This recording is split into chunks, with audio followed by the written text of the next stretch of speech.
गायत्री मंत्र को जप लय को साथ में करो।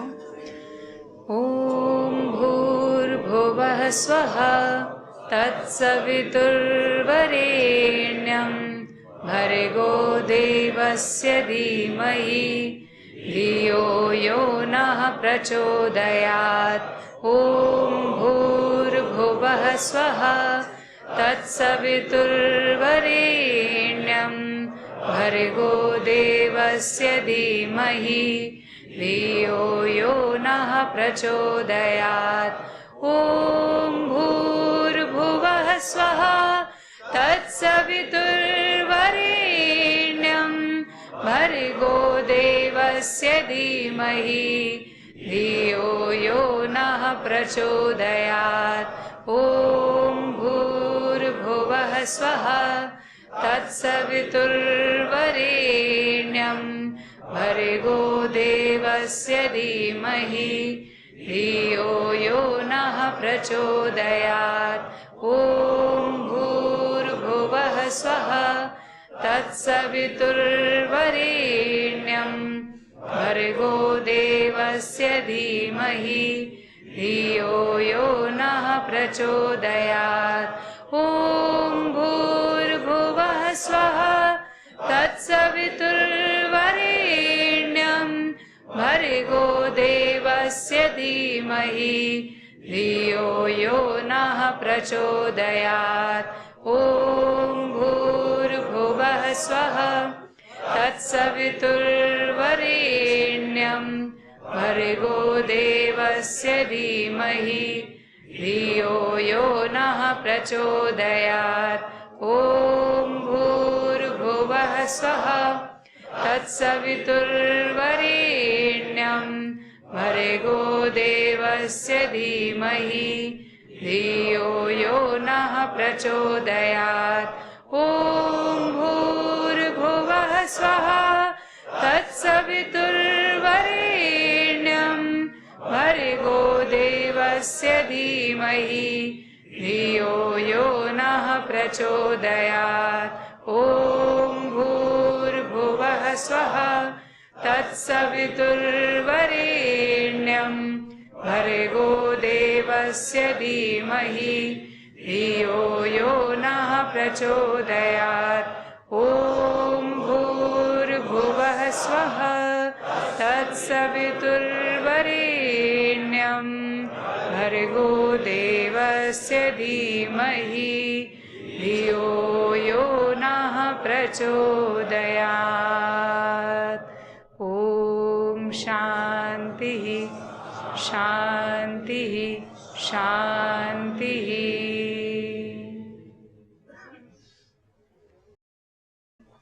पुनः सबै में ओम नमन प्रणाम।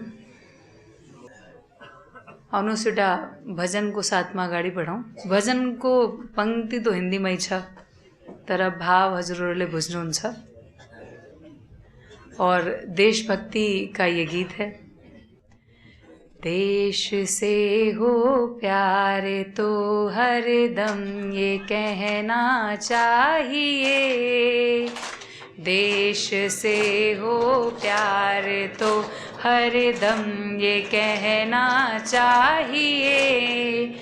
मैं रहूं या ना रहूं नेपाल रहना चाहिए, मैं रहूं या ना रहूं नेपाल रहना चाहिए।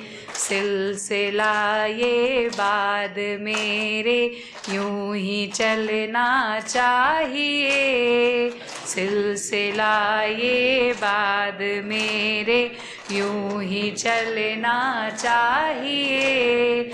मैं रहूं या ना रहूं नेपाल रहना चाहिए, मैं रहूं या ना रहूं चाहिए। मेरी नस नस तार कर दो और बना दो एक सितार, मेरी नस नस तार कर दो और बना दो एक सितार। राग भारत उस पे छेड़ो झंझनाओ बार बार, राग नेपाल उस पे छेड़ो झंझनाओ बार बार। देश से ये प्रेम आँखों से झलकना चाहिए, देश से ये प्रेम आँखों से झलकना चाहिए। मैं रहूं या ना रहूं नेपाल रहना चाहिए, मैं रहूं या ना रहूं नेपाल रहना चाहिए, मैं रहूं या ना रहूं नेपाल रहना चाहिए। तो एक बार पूरे जोश के साथ बोलेंगे, नेपाल आमा को, नेपाल आमा को। तो नेपाल आमा को सबै पुत्रहरूलाई पनि जय होस्। आफ्नो लागि पनि जय गर्नुपर्छ। और देखिए यो आफ्नो आज 5वां दिनमा हामी पुगिसकेका छौँ अनि 5वां दिन यो पूर्ण हुँदैछ। यो 5 दिनको भित्र पनि परम पूज्य स्वामीजी महाराज, परम श्रद्धेय आचार्य श्री महाराज दुवै गुरुवर्द्वयको आशीर्वाद पनि हामीले प्राप्त गर्यौं। अनि आशीर्वाद जस्तो हिजो परम पूज्य स्वामीजी महाराज भन्दै हुनुहुन्थ्यो कि गुरु की तो दृष्टि ही आशीर्वाद होती है, गुरु के मार्ग में चलना ही आशीर्वाद होता है। और सक्षम गुरु की प्राप्ति होना ये अपने आप में अत्यंत सौभाग्य का विषय होता है। और ये हमारे लिए अत्यंत सौभाग्य का विषय क्यों होता है? क्योंकि हम लोग अपने जीवन के अंदर एक यात्रा हम सभी लोग तय कर रहे हैं, सबकी अपनी अपनी यात्रा चल रही है, गंतव्य सबका एक है, परंतु यात्राओं में हम अलग अलग अपने स्थानों पर पहुंचे हैं। और इस यात्रा को पूरा करने के लिए अगर हमें सबसे अधिक किसी चीज की आवश्यकता है तो वो है हमारा विवेक, बुद्धि, विवेक। इसी की प्रार्थना तो कर रहे थे हम। ओम भूर्भुवस्वः तत्सवितुर्वरेण्यम भर्गो देवस्य धीमहि धियो यो न प्रचोदयात्। तूने हमें उत्पन्न किया, पालन कर रहा है तू, तुझसे ही पाते प्राण हम, दुखियों के कष्ट हरता तू। तेरा महान तेज है छाया हुआ सभी स्थान, सृष्टि की वस्तु वस्तु में तू हो रहा है विद्यमान। तेरा ही धरते ध्यान हम, मांगते तेरी दया, ईश्वर हमारी बुद्धि को श्रेष्ठ मार्ग पर चला। यही चाहिए हम सब लोगों को, श्रेष्ठ मार्ग के पथिक बनने के लिए जो विवेक चाहिए। देखिए हमारे पास मस्तिष्क तो सबके पास है, और इस मस्तिष्क की प्रोसेसिंग ऑलमोस्ट सबकी जो वायरिंग है तो वो तो एक तरह की है। इसके अंदर एक विशेष प्रकार के सेल्स, कोष पाए जाते हैं, उनको क्या कहा जाता है? न्यूरॉन्स कहा जाता है। और ये न्यूरॉन्स बड़े हाईली कॉम्प्लिकेटेड प्रॉब्लम्स को सॉल्व करने के लिए बनाए हैं भगवान ने। जैसे अस्ति पनि हामीले कक्षामा कुरा गरेका थियौँ कि हाम्रो शरीरको भित्र यति कुरा बनाउन सामर्थ्य छ कि हाम्रो शरीर औषधि पनि बनाउँछ। औषधिमा सबै प्रकारको औषधि बनाइरहेछ हाम्रो शरीर। अनि साथमा हाम्रो शरीरको भित्र यो करीबन 54 प्रकारको हर्मोन्स पनि हाम्रो शरीर नै तयार गर्छ अनि कतिवटा हर्मोन्स त हाम्रो मस्तिष्कभित्र तयार हुन्छन् अनि त्यो हर्मोन्स तयार गर्नको लागि जुन आफ्नो ग्रन्थीहरू रेस्पोन्सिबल छन् त्यो आफ्नो यो पिट्युटरी ग्ल्यान्ड हो, पिनियल ग्ल्यान्ड हो, हाइपोथैलेमस ग्ल्यान्ड हो, सबैको वास आफ्नो मस्तिष्कमै छ। और इन हॉर्मोन्स क्या है? ये केमिकल फॉर्मूलाज हैं, केमिकल्स हैं कुछ जो रिलीज होते हैं, जो हमारे शरीर के अंदर विभिन्न प्रकार की गतिविधियों को नियंत्रित करते हैं और इन्हें नियंत्रित करते हुए हम लोगों का बीपी, हम लोगों की हार्ट बीट, हम लोगों का डरना, हम लोगों का खुश होना, ये सब कुछ इन हार्मोन्स के ऊपर डिपेंड करता है। अच्छे हार्मोन्स, गुड हार्मोन्स और फील गुड कराने वाले, और बैड हार्मोन्स भी होते हैं। अब जैसे अगर हम लोगों को कोई अच्छी खबर मिले तो हमें हमारे अंदर खुशी जो उत्पन्न होती है वो भी हार्मोन्स हमारे शरीर के अंदर रिलीज हो रहे हैं, उसी की वजह से वो हमें खुशी प्राप्त होती है। और साथ में अगर हम दुखी होते हैं तो वो बैड हार्मोन्स भी होते हैं। एड्रेनलिन जिस तरह के हार्मोन्स रिलीज करता है वो ऐसे हार्मोन्स होते हैं जो हमें फील बैड भी कराते हैं। कोई दुख की खबर मिल जाए तो हम दुखी हो जाते हैं, खुशी की खबर मिले तो खुश हो जाते हैं। ऐसे एक विशेष प्रकार का हार्मोन होता है जिसको कहते हैं डोपामीन। ऐसे जो मुख्य रूप से 4-5 बड़े अच्छे हार्मोन होते हैं जो हमें फील गुड कराते हैं, आपका डोपामीन, सीरोटोनिन, ऑक्सीटोनिन और इसी प्रकार से ये आपके 3-4 हार्मोन होते हैं, सीरोटोनिन, ऑक्सीटोसिन, डोपामीन, हाँ एंडोर्फिन, ये ऐसे विभिन्न प्रकार के होते हैं। अब ये डोपामीन जो होता है ना, इसको कहते हैं अवार्ड सिस्टम। अवार्ड सिस्टम मतलब कि अगर जैसे आप, छोटा बच्चा होता है घर में और आप उससे कहें कि वो कुछ खा रहा हो और घर में कोई आ जाए और आप उससे कहें कि बेटा अंकल को ये चॉकलेट अंकल को भी दो, और वो बच्चा अगर वो चॉकलेट अंकल को भी दे देता है तो आप क्या कहते हैं? शाबाश, बहुत अच्छा काम किया। क्या किया आपने? उसको रिवॉर्ड दिया, खुशी फील हुई उसको, उससे उसे पता चला कि अच्छा कार्य है। जैसे हम भी अपने कार्य क्षेत्र में कार्य करते हैं तो हमें लगता है कि हमें भी रिवॉर्ड मिलता है तो हमें ऊर्जा मिलती है। ऐसे ही कुछ भी हमारे शरीर के अंदर या शरीर के बाहर जो भी कुछ अच्छा होता है तो डोपामीन एक ऐसा हार्मोन होता है जो रिलीज होता है तो हमें खुशी मिलती है। अब ये जो डोपामीन है इसको रिलीज करने के लिए कुछ अच्छा कार्य करने की आवश्यकता होती है, लेकिन कुछ लोगों ने इसी को अपना व्यापार बना दिया। कैसे? जो नशा करते हैं, क्या होता है उसमें? डोपामीन ही तो रिलीज होता है। अब वो डोपामीन रिलीज होता है, व्यक्ति को अच्छा लगता है, फिर क्या होता है कि वो रिलीज तो हो जाता है इस प्रोसेस में, ड्रग्स वाले प्रोसेस में। इसका ये होता है कि डोपामीन शरीर में, मस्तिष्क में रिलीज होकर के वापस भी आना होता है, वो वापस नहीं आता, फिर धीरे धीरे वापस आना बंद हो जाता है। तो हम क्या करते हैं, फिर लोगों को देखते हैं कि लोग जो है अपनी डोज बढ़ाते हैं और उस हार्मोन को और रिलीज करने के लिए ड्रग की डोज बढ़ा देते हैं। फिर धीरे धीरे वो डोज बढ़ाते रहते हैं ताकि उनको वो फिर, क्योंकि कम डोज में उनको संतुष्टि नहीं मिलती, खुशी नहीं मिलती, और फिर धीरे धीरे पूरा सिस्टम बिगाड़ लेते हैं। लेकिन यही हमें समझने और समझाने की जरूरत है कि डोपामीन रिलीज करने के लिए ये जहर खा करके अपना जीवन बर्बाद करने की जरूरत नहीं है। आप जब अनुलोम विलोम प्राणायाम करते हैं ना तो डोपामीन रिलीज होता है, जब आप दौड़ लगाते हैं तो डोपामीन रिलीज होता है, जब आप अपने आमा बुआ को वो खुट्टा दुखने में खुट्टा तीसनु तो त्यति बेला डोपामीन रिलीज हुन्छ। आप किसी गरीब की सहायता कर दो, किसी मजबूर व्यक्ति की सेवा कर दो, सहायता कर दो तो डोपामीन रिलीज होता है। आप किसी के साथ बैठ करके अच्छा उसके जीवन की, उसके दुख की बातें सुन लो तो उसके अंदर जो खुशी उत्पन्न होती है, वो जो आपके अंदर उत्साह उत्पन्न करती है, वो डोपामीन के कारण हो रहा होता है। तो डोपामीन रिलीज करने के लिए हमें अपना जीवन बर्बाद करने की आवश्यकता नहीं है, बल्कि डोपामीन तो अनुलोम विलोम प्राणायाम से रिलीज कर सकते हैं। It's very easy, very simple. ये सिद्धांत हमें समझने की जरूरत है। अब यहाँ हम पहुँचते पहुँचते जो पहुँचे तो विशेष प्रकार के जो सेल्स हमारे मस्तिष्क के अंदर काम कर रहे हैं, ऐसे हमारे पूरे शरीर के अंदर सेल्स काम कर रहे हैं।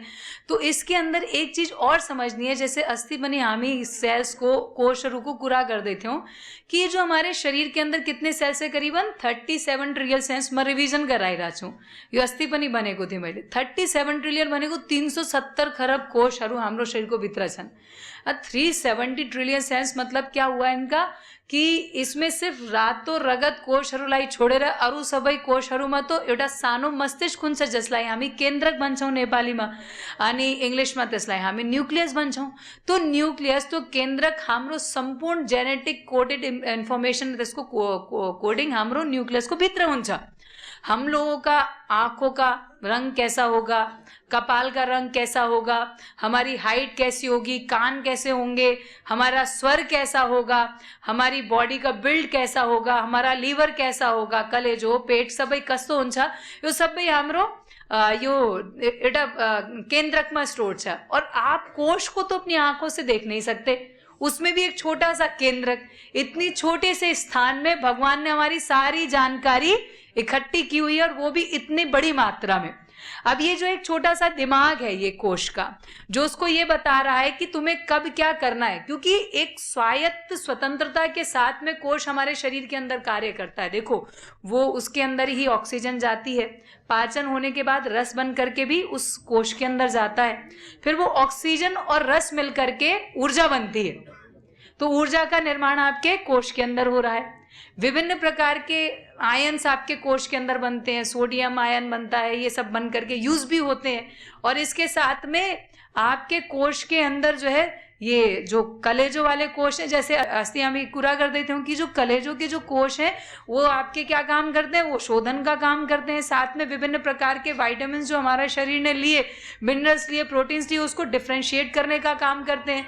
और इसके साथ में ये जो आपके कोष हैं, आंखों के कोष देखने का काम करते हैं, कान का कोष सुनने का काम करता है, तो इसके लिए भी जो प्रोसेसिंग चाहिए वो सब कोष के अंदर हो रही है।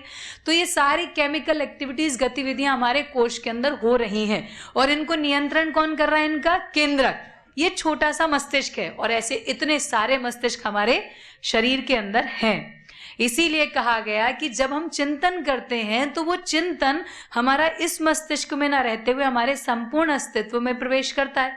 रामरो चिंतन गरिरहेछौं भने तो रामरो चिंतन प्रत्येक कोषहरूसँग पुग्छ, अनि पुगेपछि फेरि के हुन्छ, तो फिर वो रामरो चिंतन पहुंचने के बाद आपका पूरा अस्तित्व उस रामरो चिंतन से प्रभावित होने लगता है।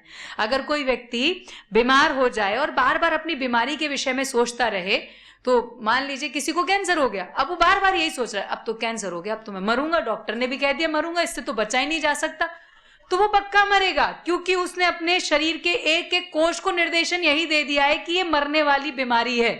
और वही व्यक्ति जब एक बार मन में ठान ले कि मुझे मरना नहीं है, मुझे इससे बाहर निकल करके आना है, जस्तो हाम्रो आदरणीय गणेश भ्राताजी बाहिर निक्लेर आउनुभयो, एकदमै उहाँको क्यान्सर पनि एकदम स्ट्रङ क्यान्सर थियो, बच्न एकदमै अप्ठ्यारो जस्तो क्यान्सर थियो, तर आदरणीय गणेश भ्राताजीले आफ्नो मनोबलको कारणले त्यो क्यान्सरमाथि विजय प्राप्त गर्नुभयो।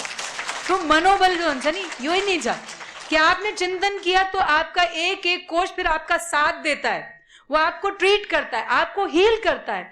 तो आपके शरीर की जो हीलिंग कैपेसिटी है उसी को बढ़ाने का कार्य आप योग से करते हैं। इसी को विवेक कहा गया कि आपको बाहर भटकने की जरूरत नहीं है, आप अपनी बुद्धि का प्रयोग करके क्या आपके लिए सही है और क्या गलत है आप इसको खुद जान ले, यही विवेक है। और इसी विवेक को प्राप्त करना है हम लोगों को, इसी को जगाना है। तो बुद्धि जो यंत्र है, वो यंत्र के, जिस यंत्र के अंदर बुद्धि है वो यंत्र तो हम सबके पास में है, लेकिन वही व्यक्ति जीवन के अंदर सुखी है जो संतुष्ट है, और वही व्यक्ति अपने जीवन के अंदर संतुष्ट है जिसका विवेक ठीक से कार्य कर रहा है। और जिसका विवेक ठीक से कार्य नहीं करता उसके साथ क्या होता है, देखो हमारे साथ होता है ना। अब जैसे उदाहरण लिया जाए, भगवान श्री राम की ही बात की जाए तो उनके विषय में क्या बताते हैं, उनके विषय में बताते हैं कि भाई भगवान श्री राम को राज्याभिषेक होने वाला था, और राज्याभिषेक होने वाला, वो चक्रवर्ती राजा बनने वाले, इसके पश्चात भी उनकी मनस्थिति ऐसी है कि वो, उनके चेहरे पर आपको कोई खुशी दिखाई नहीं देती, नॉर्मल है। और फिर दूसरे ही क्षण उनके लिए क्या संदेश आ जाता है, फिर उनके लिए संदेश आ जाता है कि भाई अब भगवान श्री राम को वनवास जाना पड़ेगा, परंतु फेरि तपाईले उहाँको अनुहारमा हेर्नुहुन्छ भने तो अनुहारमा त्यसको केही दुख पनि छैन फेरि। मतलब हमारे साथ तो क्या होता है, अगर कोई हमसे कह दे आप बहुत अच्छे हो तो हम खुश हो जाते हैं, और कोई कहे तुम निकम्मे हो, तुम बेकार हो, तुम किसी काम के नहीं, हम दुखी हो जाते हैं। और भगवान श्री राम से हमें यही सीखना है कि हमें अपनी मन स्थिति कैसे बैलेंस रखनी है। भाई खुशी की बात है तो भी सम्यक अवस्था में रहना है, दुख की बात है तो भी सम्यक अवस्था में रहना है, तभी हम उस सुख से और दुख से ऊपर उठ पाएंगे। यही संदेश हमें गीता के माध्यम से मिलता है, यही संदेश हमें रामायण के माध्यम से मिलता है। कई बार लोग सोचते हैं बड़ा बुरा हुआ राम जी के साथ में, परंतु राम जी का जाना इसलिए भी तो लिखा हुआ था कि अगर राम जी वनवास न जाते तो उन करोड़ों वन जनजातियों का क्या होता, जो उनके आने की वजह से जिनका उद्धार हुआ, भगवान श्री राम ने सिर्फ जाकर के जंगल में विचरण नहीं किया, बल्कि उन्होंने संपूर्ण भारतवर्ष को एकत्रित किया था। तभी तो ये स्थिति थी कि वो एक ऐसे अवस्था में, एक संत अवस्था में होते हुए, जब उनके पास कोई शस्त्र नहीं है, कोई जो है उनके पास में किसी भी प्रकार का कोई सेना नहीं है, तब भी जब माता सीता का हरण हो जाता है तो भगवान श्री राम को पता है कि वो उनको बचा करके ले आएंगे, क्योंकि उन्होंने उस समय तक इतना कल्याण कर दिया था कि उसके पश्चात जैसे ही जब उनको आवश्यकता पड़ी तो सारी जितने भी वन की जनजातियां थी उनके सहयोग में खड़े हो गए वो सब लोग, और जाकर के उन्होंने विजय प्राप्त की। तो भगवान श्री राम तो क्षत्रिय थे, उन्होंने अपना क्षत्रियत्व का धर्म अब जंगल के अंदर भी निभाया, उनका कार्य था कल्याण करना, वो कल्याण का कार्य उन्होंने वनवास में जाकर के भी निभाया। ये कब संभव होता है? जब व्यक्ति की मन स्थिति ठीक होती है, और ये मन स्थिति ही ठीक करने का खेल है सारे दुनिया के अंदर। इसी को तो ठीक करना है, मन स्थिति, क्योंकि ये तो होगा, हमारे सामने हर प्रकार की अवस्थाएं आएंगी, लेकिन उन हर प्रकार की अवस्थाओं में हम लोभ लालच में ना गिरे, हम किसी भी प्रकार के अहंकार में ना गिरे, हम किसी भी प्रकार की निराशा में ना जाएं, हम किसी भी प्रकार की हताशा में ना जाएं, हम किसी भी प्रकार की उदासी में ना जाएं, हम किसी भी प्रकार के प्रलोभन में ना जाएं। वो तब संभव है जब हमारा अपने मन के ऊपर नियंत्रण है, और ये काम आप योग से कर पाते हैं कि आप अपने मन के ऊपर विजय प्राप्त कर पाते हैं। योग करने वहां मिले, योग करे तो शरीर पण ठीक हुन्छ, मन पनि ठीक हुन्छ, अरू के चाहिन्छ फेरि? यो ठीक भएपछि फेरि निर्णय पनि हामी ठीक गर्न सक्छौं, क्योंकि अगर व्यक्ति का विवेक ठीक से काम करेगा तो वो निर्णय भी सही लेगा, और विवेक अगर भ्रष्ट हो जाता है तो व्यक्ति सही निर्णय नहीं ले पाता, उसके ऊपर चीजें हावी हो जाती हैं। अब कहीं यस्तो खालको कुरा आउँछ, क्वेश्चन आउँछ, धर्म बनेको के हो? धेरैजनाको भित्र यो जागरूकताको विषय छ कि धर्म बनेको के हो, किनकि धर्म को आज हामी हेर्छौं भने तो धर्म की जो परिभाषा है वो सबसे ज्यादा दूषित हो गई, लोगों को पता ही नहीं धर्म क्या है। तर अगर हामी शास्त्र को अनुसारले कुरा गरौं तो धार्यतीति धर्म, जिसको धारण किया जा सकता है वही धर्म है, और जिसको धारण नहीं करना चाहिए, जिसे छोड़ देना चाहिए, वही अधर्म है। अब जैसे बात करें, पानी का धर्म है शीतलता प्रदान करना, और अग्नि का धर्म है ताप प्रदान करना। मधुमक्खी के भन्छौं हामी मौरी, के छ धर्म मौरी को? म एकत्रित करने। वो अकेली हो जाए ना तो भी वो अपने इस कर्तव्य को पूरा करना नहीं छोड़ती, उसका धर्म है मह एकत्रित करना। और आपको पता है एक मौरी एक अपने जीवन में कितना मह एकत्रित करती है? 1.5 चम्मच के आसपास, जिससे आप जो है ना 1.5 चम्मच, जिसे आप 1 कप पानी में घोल के सुबह में पी जाते हो। सोचो प्रकृति हमें कितना दे रही है, फिर भी हमारे पास कमी भगवान होने नहीं देता। तो ये उसका धर्म है। ऐसे ही बात की जाए कि भाई राजा का धर्म क्या होता है, तो भाई राजा का धर्म है प्रजा की रक्षा करना, और साथ में किसी भी प्रकार की आपदा आने से पहले ही अपने राज्य को उस आपदा से सुरक्षित रखना, अपने कोष को भर करके रखना, ताकि वो जो है प्रजा के लिए प्रयोग में आ सके। और इसके साथ में जो है न्याय व्यवस्था संचालित करना देश के अंदर, बाहरी आक्रमणकारियों से अपने देश की रक्षा करना, ये राजा का धर्म है। और इसी प्रकार से प्रजा का भी धर्म होता है, सिर्फ राजा का धर्म नहीं होता, प्रजा का भी धर्म होता है। तो प्रजा का धर्म ये होता है कि भैया जो नियम बनाए गए उनका पालन करना, न्याय व्यवस्था का सम्मान करना, इसके साथ में अपने जीवन को दे करके भी अपने राष्ट्र की रक्षा करना, ईमानदारी पूर्वक अपने कर्तव्यों का निर्वहन करना, ये एक प्रजा का धर्म होता है। माता पिता का धर्म होता है बच्चा को अच्छे से उसका पालन पोषण करना, उसको अच्छे संस्कार देना, उसको अच्छी शिक्षा देना, उसको राष्ट्र के लिए तैयार करना, उसको अपनी जीवन के अंदर सभी प्रकार की मर्यादाओं को जीना सिखाना, ये माता पिता का धर्म होता है। तो बच्चों का भी धर्म होता है, अम्मा बुआ प्रति उनका भी धर्म होता है कि अपने माता पिता की आज्ञा का पालन करना, उनका सदा सम्मान करना, उनकी सेवा करना, ये बच्चों का धर्म होता है। जो माता पिता ने सिखाया उसको जीना, ये बच्चों का धर्म होता है। इसी प्रकार से आप बात करो तो प्रहरी का अपना धर्म हुआ, सेना का अपना धर्म हो गया, शिक्षक का अपना धर्म होता है कि उसको शिक्षा देनी है, अपने देश के लिए, राष्ट्र के लिए, अपने जो बच्चे हैं उनको, जो शिक्षणार्थी हैं, जो उनके छात्र हैं, उनको तैयार करना है। तो हर प्रकार से आप देखें तो ये धर्म कि हमारा जो कर्तव्य है वही हमारा धर्म है।